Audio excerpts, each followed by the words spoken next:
High বন্ধুরা, তোমরা সবাই কেমন আছো? আশা করি তোমরা সবাই ভালো আছো আর আমিও ভালো আছি।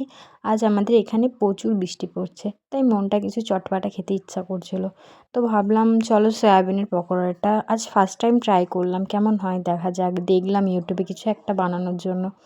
তো সয়াবিনের পকোড়া বানানোর জন্য সয়াবিনগুলো আমি প্রথমে সেদ্ধ করে নিয়েছি, জলে ভাপিয়ে নিয়েছি। তারপরে এই যে বেসন দিচ্ছি, সুজি দিচ্ছি, আর তোমাদের কাছে যদি কর্নফ্লাওয়ার থাকে দিতে পারো, রুল ময়দাও দিতে পারো, বাট আমার ওটা পছন্দ না বলে আমি দিইনি। তো ওই দুটোকে মিক্স করার পর দেখো লাল লঙ্কার গুঁড়ো দিয়ে দিলাম, কালারটা ভালো আসবে। কেউ চাইলে কাঁচা লঙ্কাও দিতে পারো। আর তোমার এখানে কাঁচা পেঁয়াজ আর ডিমটা ফাটিয়ে দিয়ে দিলাম, যার যেরকম ভালো লাগে। একটা ডিম তোমার যেরকম কোয়ান্টিটি থাকবে সেই মাপে ডিমটা দেবে, দুটোও দিতে পারো, তাতে বেশি ভালো হবে। তো আমি প্রথমে মাখিয়ে দেখে নিলাম, তারপর আমি আরেকটা ডিম দিয়েছিলাম যাতে টেস্টটা বেশি ভালো হয় বলে। তো এই যে তেল গরম করতে দিয়ে দিয়েছি, এবার তেল গরম হচ্ছে আর চলো টুকটুক করে একটা করে ভাজতেও দিয়ে দিচ্ছি।